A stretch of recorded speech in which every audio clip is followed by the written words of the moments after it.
semblerait que Constant Moutamba sera condamné ce mercredi. Constant Moutamba zokende kolia vungule liboso ya Hippolyte Kanambe alias Joseph Kabila tokoyeba ngona émission mukolo lelo. Le président américain et républicain Donald Trump a occupé ça 14 jours. Nabanyanga la kata ya le M23 bar RDF bar AFC ba libéré Est ya mboka na biso. Toko analyser ngona na émission mukolo lelo. Uvira Equaité, qu'est-ce qui se passe dans Sud Kivu, précisément dans Uvira? Uvira ezali na maboko ya novaya militaire, le FARDC, tout feu, tout flamme, na bawaza chou, bawaza love, toko analyser ngwana émission mukolo lelo. Sans plus tarder, c'est votre humble serviteur, na kombo ya Jonas Ngandu, surnommé Charles Onana. Toujours dans la chaîne Abisso ya Bomesana, Otolobaka. Pour s'abonner massivement. Bonjour, bonsoir. Cela dépend de l'ère à laquelle vous allez Kolanda. Émission Abisso Mukola Lelo. Oyo, vous comprendre que Tozo Panzalelo Teke, Potolobaka, Pona Bolingwa Congo, Toko Kangamuno côté. Car le Congo, c'est le pays de nos aïeux. Le Congo, c'est notre dénominateur commun. Tobotama ba Congolais, Toko Koufa ba Congolais. Procès Constant Moutamba, C27, va Congolais de père et de mère. C27, ça sera le mercredi. Il y a une information tu comprends mais la biso. Oyo tozali ko pesa yango na conditionnel. Moutamba zo kende kokota makala liboso ya Hippolyte Kanambe alias Joseph Kabila. Liboso ya Hippolyte Kanambe alias Joseph Kabila. Liboso ya ba très belé au bazan la kati ya union sacrée. Liboso ya Luaka Ningi Kingi di Vital Kamere.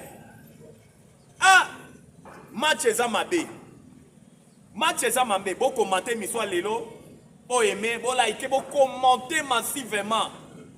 Parce que soutien indéfectible oyo ba kinois et kinoises bazali ko lakisa.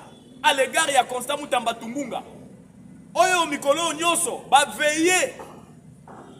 Bakino et Kinoise Bazali, koya na résidence ya Constant Moutamba, kola la pongi, na ye, ko veye na ye, kola kisa Moutamba, leur soutien est défectible à son égard.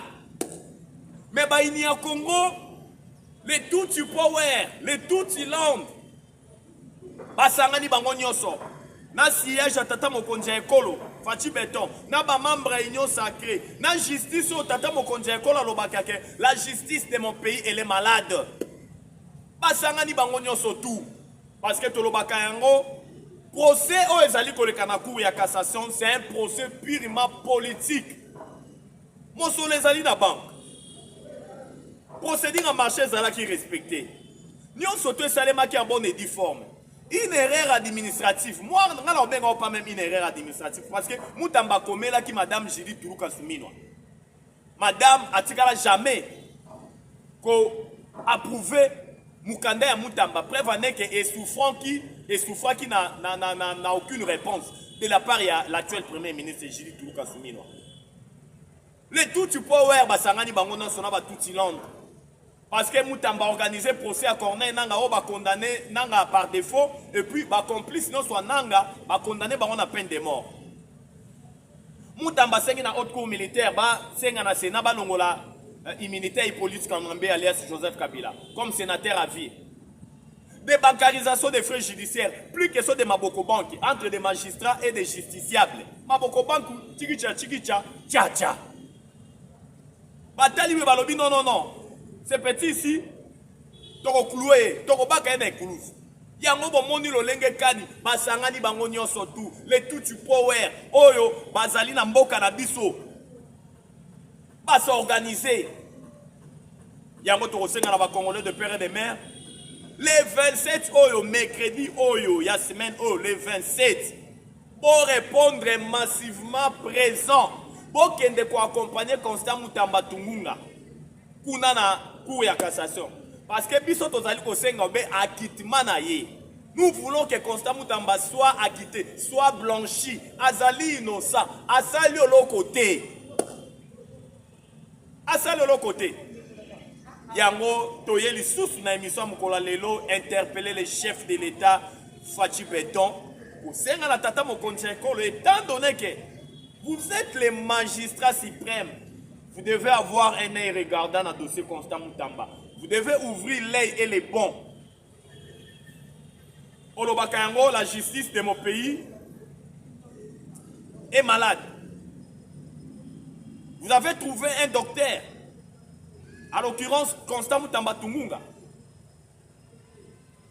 qui avait commencé à administrer une thérapie pour que la justice de notre pays guérisse de sa maladie. Oh yo tata mokonzi ekolo mona ki yango constataki.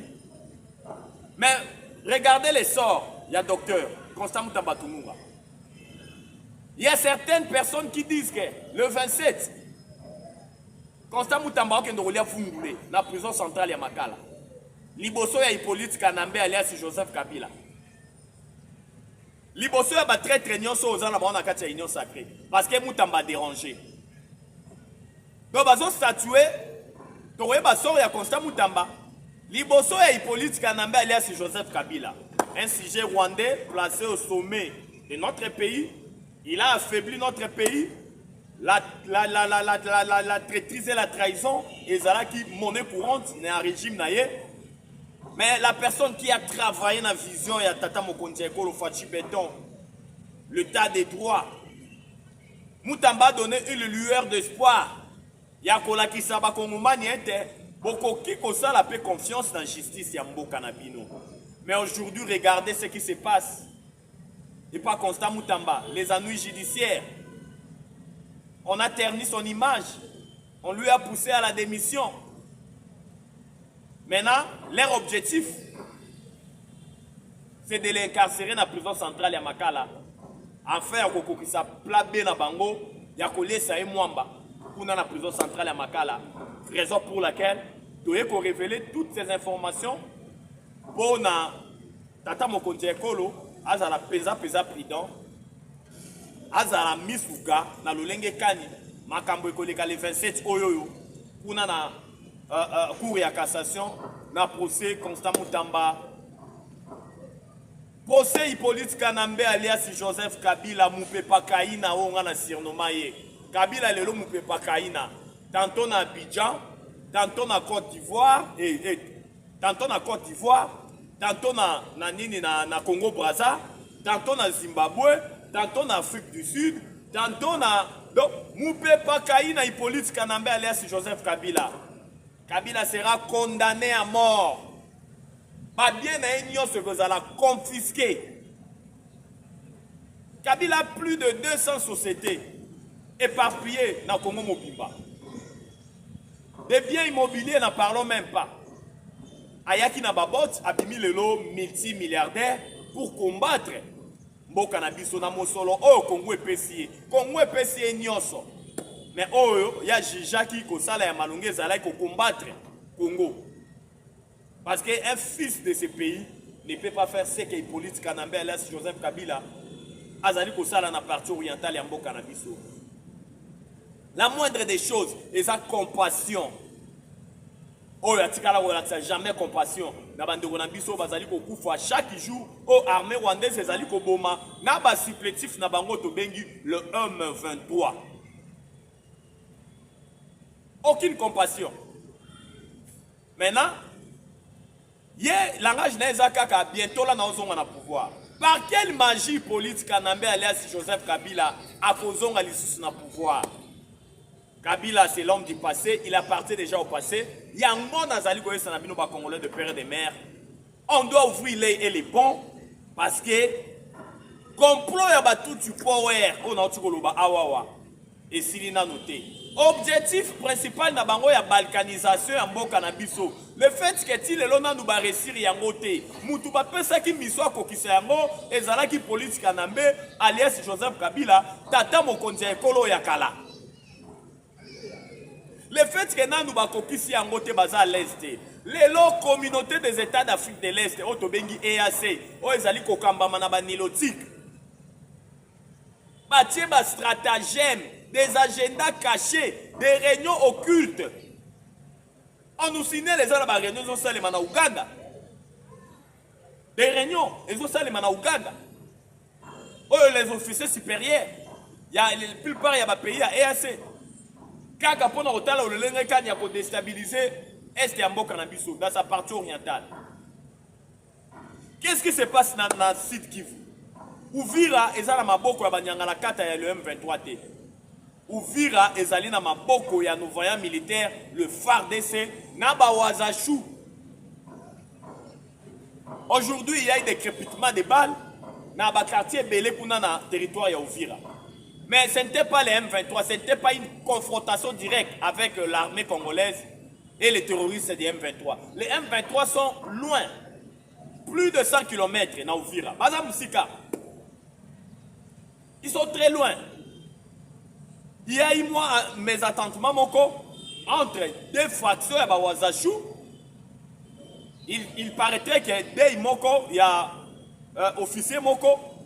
Azalaki na fraction moko ya bawazalendo moko tant bagenda ko kundaye incompréhension moko se créamaki entre les Wazashu entre eux. Il y a eu un peu des affrontements pendant 2 heures du temps, mais au moment où nous sommes en train de faire cette émission, la situation elle est sous contrôle.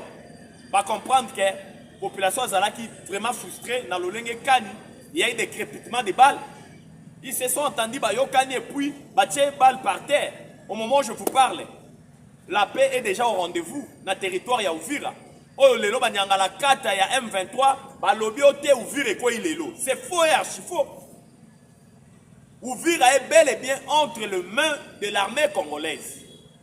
Et nos voyants Wazashu, au bazar couvert dans l'article 63 de la Constitution, où le but est tous les Congolais ont les droits et les devoirs sacrés de défendre le pays et son intégrité territoriale en cas d'une menace ou d'une agression extérieure. Les Wazalendo, tout feu, tout flamme, avec nos voyants militaires, les FARDC.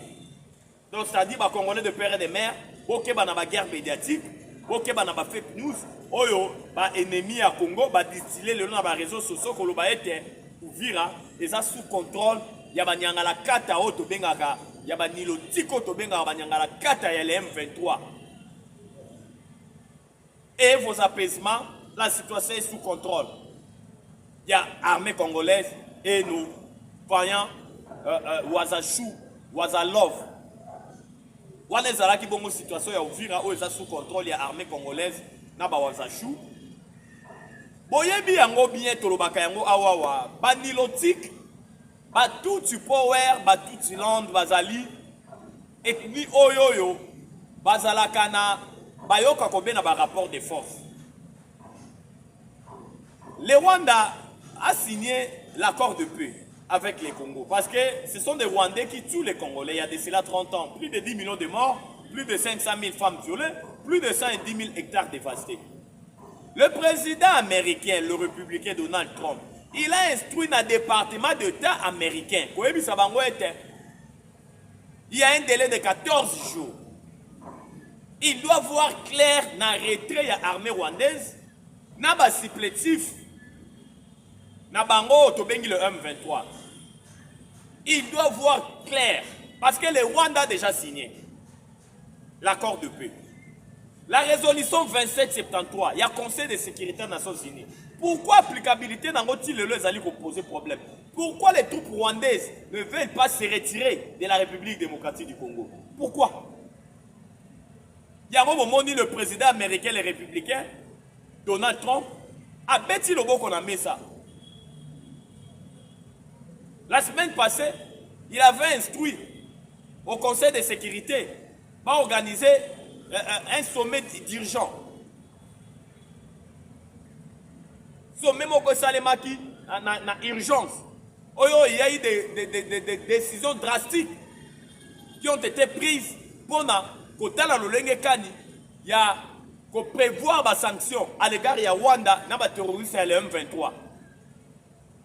Parce que ce que le M23 est en train de faire, c'est l'extermination, c'est les crimes de guerre, c'est la génocide, c'est le génocide, c'est les crimes contre l'humanité. Ce que le M23 est en train de faire avec l'armée rwandaise. Le président américain a bêti le beau qu'on a mis ça au bilan. Conseil de sécurité, Bossangana na Lumbango. Nalingi ba sanction ezala déjà en gestation. Pour la rotala lo lenge kani.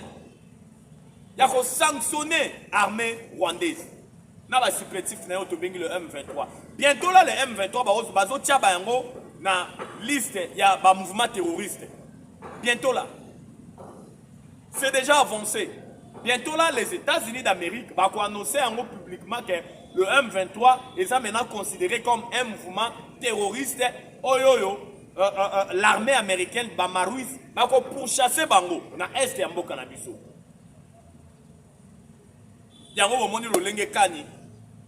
La situation est sous contrôle. L'ennemi est déjà affaibli. La diplomatie agissante à Tata Mokonzi Ekolo Fachi Beton et le monde en colo et Zali qu'on continue qu'on produit des résultats escomptés. Des résultats escomptés très très louables. Oh les lots produits des fruits. Yango bomoni politique kanambe alias Joseph Kabila. Nous fait pas kaina. Tantôt na bamboka nyonso Afrika zo tambola. Azola la sous pongi te à comprendre que fait na bango. Aventure na bango basalaki. Aba agenda caché bazalaki nango na maye wo. Tous les plans, tout projet machiavélique qui a déstabilisé Tata Mokonzi Ekolo, ils ont échoué lamentablement. Raison pour laquelle Bomoni a bandi ko tambola partout. Atinda John Numbi na Angola mabe, atinda John Numbi na Zimbabwe mabe, atinda na Zambie mabe. Yemoko Kabila ya na ndenga kuku na Congo Brazza mabe. Na Congo Brazza mabe. Toye ko interpeller Tata Mokonzi Ekolo Fachi Beton. Muto azana yote, azana yote. Donc moni papa s'assoit yé na mariage ya nani ya mwana na yo. Obengi si papa Sassou. Mais papa Sassou atikala kozala jamais na yo elongo. O yazali na yo taza contre yo. Oui, on invité papa Sassou na mariage. Ya Serena, Tshisekedi, ya mwana. Mais papa Sassou atikala kozala na yo jamais elongo. Parce que vous savez que les titres miniers ont été récupérés par le gouvernement congolais. 600 titres miniers. Cela prouve à suffisance le Lengekan de notre pays était vendu entre les mains des étrangers. Quelle est cette personne à favoriser qui vend à Congo? C'était Hippolyte Kanambe alias Joseph Kabila. Pour pouvoir la protéger, il a fallu que Kabakare minier na côté Kate Akabakare minier na ba président belé africain. Notre pays était déjà vendu. Donc c'est pas le leadership à Tata Mokonzi Ekolo Fachi Beton et le monde américain oyo basali ete to récupérer ba titre minier wana. Oyo ezalaki munene lokola ya ba localité minene ya ba territoire minene. Des titres miniers oyo ba pesa ki ba président africain belé, ba pesa ki ba américain, ba pesa ki ba européen, lokola ba Louis Michel, lokola ba fondation Bill Clinton. Yango toyo go na Tata Mokonzi Ekolo Fachi Beton, vous êtes les symboles de l'unité nationale, le garant des bons fonctionnements des institutions, le magistrat suprême, le commandant suprême. Vous devez vraiment être aux aguets. Na bato bazali tout autour na yo. Na bato bazali kozinga yo. Na ba conseil oyo bato bazali na siège na yo ba produire rapport na yo. Il faut être vraiment prudent aux aguets miseux à la gare. Pour ne pas s'éterniser dans l'isolo oyo Italie la guerre de l'Est na Uvira oyo eza sous contrôle ya FARDC na nos voyants militaires. Tokei directement na Maimatali.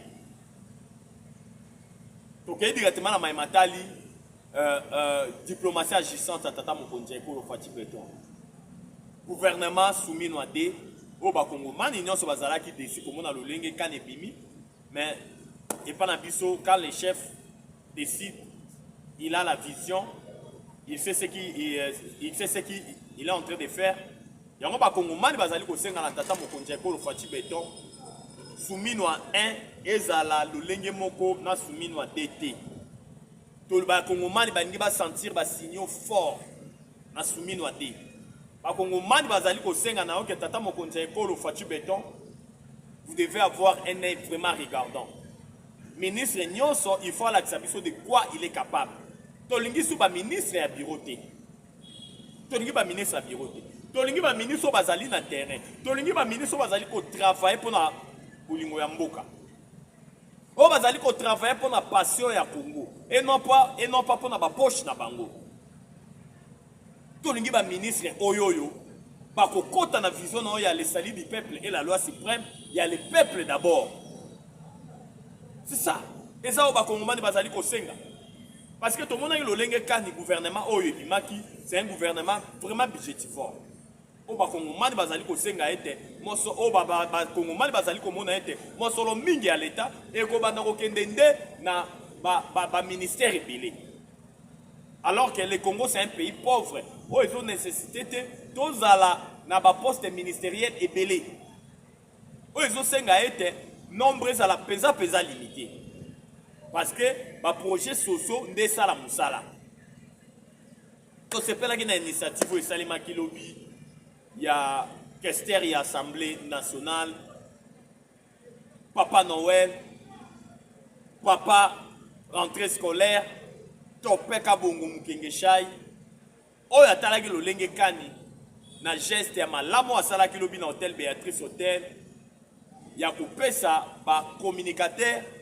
Na ba parlementaire debout mon solo biloko pour la rentrée scolaire vous voyez que la rentrée scolaire c'est pour la semaine prochaine oyo batata bazala ko mitungisama la plupart ya ba communicateurs et puis le parlementaire debout sont de père de quoi ya ba famille oyo banda ko ta lolenge kani makambo zo leka ba eba ki ndenge nini ba kozong sabana na kelasi te papa social papa Noël Papa rentrée scolaire, Topeka Bongo Mukengeshai, Yayo Yango.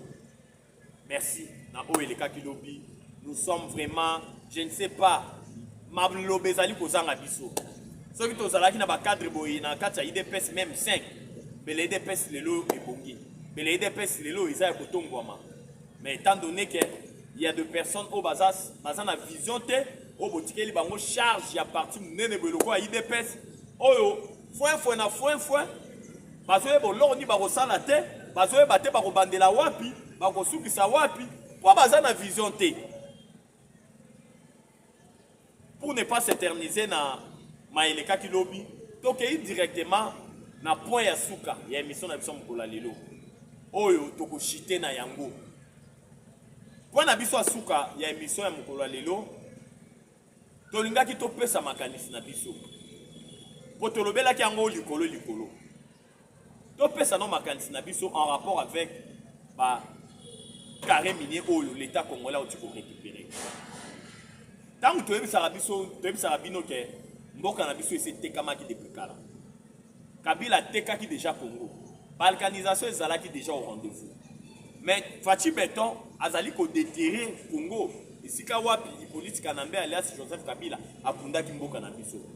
Comment pouvez-vous imaginer une population azali ko croupir na misère? Population congolaise azali ko vivre dans des conditions moko infra-humaines. Mais comment na lolenge kani Kabila ateka ki ba carré minier? Comment na lolenge kani Kabila pesa ki ba carré minier na ba président belé africain? Ils allaient ko sala biso pasi pe mawa. Parce que tolobaka moni mwana ya mboka, mwana vraiment ya mboka. Ako sala biloko oyo politique anambe alias Joseph Kabila sala te amboka na biso ako sala yango te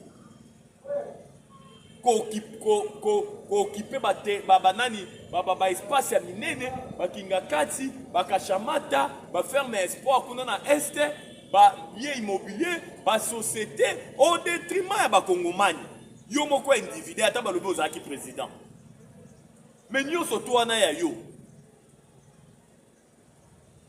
La plupart des sociétés indo-pakistanaises, où ils sont dans la ville professeur Kinshasa, où ils sont éparpillés sur toute l'étendue de la République. Baïndé bazalaka ba figuration, bazalaka ba figurant. Derrière baïndé wana, ils ont des politiques en ambaye la Joseph Kabila. Ba société mingi bozali ko mona awa. Où ils allaient ko tekela ba kongomani biloko cher, où ils allaient ko respecter bibeko ya mboka te. Et ça biloko ils allaient ko appartenir na ye. Azwaka ba indo-pakistanais tia bango liboso. Pratika vous n'avez jamais na confiance dans les Congolais. Comment voulez-vous imaginer un Congolais de père et de mère? Azui na ba société na nyo surtout a créé atia ba indo-pakistanais. Ba gérer yango. Pourquoi? Tout ça, ça prouve à suffisance sur le Lengekani. Le Messie n'était pas congolais. Donc, c'est pas dans le Lengekani, famille à Jacques Mbadou Sitou, la famille à Katumba Mwake, bayaki ko mona ba avocat ya ministère public. Ko yebisa bango le Lengekani, bande ko na bango ba boma bango na flou, na reine et politique na mbela Joseph Kabila. Oui, que Katumba Mwake ba ko sara biso na lobaki on a émission précédente que asalaki nini crash na nini na Fokker na Fokker ango kaka ye monde tango salema ki crash ye monde ataki ceinture ya sécurité te ka ye monde ataka ceinture ya sécurité te ba matata ba marchele shambwa o bazalaki na baona kati ya avion ba onde bataki ba ceinture ya sécurité kaka yenda ataki te yango na kufaka mais tout le monde le famille ko dénoncer le biete de ko na bango Katumba Mwake ba bomaka na Rwanda o basala kana ezaka lokuta yango bomona matata pono ba récompense kae ba pesi primature comme premier ministre yango bomoni côté boye nani Marcelin Chichambo ya zwa ya kukauka ebele zwa kanga munoko mais bango nde ba yebi vérité le Lengekani Katumba Mwake akufa parce que balobi Katumba Mwake akoma ko déranger ayebaka identité ya politique kanambe Alex Joseph Kabila ki azalaka na Rwandais yango ne falaki ko boma e po secret bimate parce que yena Kabila bazalaki nyonso esika moko bapel bazali ko yamba na bapel ko beta Nintendo po boyebi ke politique kanambe Alex Joseph Kabila mokondi ya Nintendo ye kaka boye soki afandi makolo na mesa Nintendo na Nintendo Monsakani na façon moko vous n'avez même pas l'idée. Parce que ayebaki ke na koboma nzoto na Congo pourquoi? Congo eza mboka na ngai te. Chance solo ko pambe sali ke ngai politique na mbela Joseph Kabila na diriger Congo. Na koboma nzoto mingi. Ya nini? Ngonga na eno so bande ko lekisa ngo na Nintendo na Katumba Mwake na Augustin Katumba Mwake. Yango tango ya ko comprendre ke Katumba Mwake ayebaki ba vérité na mingi non, il fallait ko boma ye. Bomona ke le Lengekani gouverneur ya Congo central Jacques Mbadou Sitou. Boyebi lo Lengekani akufa. Ba beta makofi na kinga kati epa ya politique na mbe. A beta makasi en désordre. Parce que ayebaki ete azana ba secret belé. Mosolo oyo batindelaki Kabila na Angola. Oyo Jacques Mbadou gouverneur ya Congo central tango wana amemaka akenda kotikela Kabila na kinga kati. Eza monta oyo bayebisaki Kabila te. Jacques Mbadou alongolaki une grande partie. Yango politique na mbe pesaki kanda a travaillaki en désordre akufaki bake ozwa ebembe batie kuna na nini na hôpital du cinquantenaire famille koloba ete ndeko na biso akufaki na crise te ndenge bakosaka bango tango wana ke Jacques Mbadou Sitou gouverneur ya Congo central apikaki crise balobi tomonaki elongi na ye na matutu babetaki ye makofi apanzanaki meme mbebu mpo mona lolengekani politique na mbe azalaki kotraite bakongomani oyo entre guillemets bazalaki ba collaborateur na ye bolandaka Zakari Bababasi koloba ete na betama bambata désordre kaka pona yebisaka ye vérité ba betanga bambata na kinga kati ya désordre Bababasi azalaki na chance ye akutanaki na liwa te peut-être po bato bazalaki politique na mbe ayokaki soni ya koboma Zakari Bababasi mais oyo nyonso tu bazalaki te ntango azali kobeta désordre akoboma yo mpo okei soki bato baza te yango bomoni lo Lengekani ba révélation ezali kobima na ba famille wana nyonso balobi ete bandeko na biso bakufa baboma bango ya koboma bakufaki na ba crise te bakufaki na ba crash te tout ça ça prouve à suffisance sur le Lengekani Hippolyte Kanambe alias Joseph Kabila azalaki ko gérer mboka na biso na terreur oyebi ke ya koloba ezalaki ebele bachaine na biso ezali kambo ya ngonga mpona lelo tosuki awa tokoya lobi kuna kotalisa bino lo Lengekani mboka elalaki mboka elamukaki po tolobaka mpona bolingo ya Congo tokokanga monoko te car le Congo c'est le pays de nos aïeux le Congo c'est notre dénominateur commun tobotama ba congolais tokokufa ba congolais numéro na biso ezali plus 243 89 77 525 44 plus 243 89 77 525 44. La patrie ou la vie, la patrie ou la vie, la patrie ou la vie pour la vie. Nous vaincrons, j'ai dit, et je vous remercie. Ciao, à la prochaine.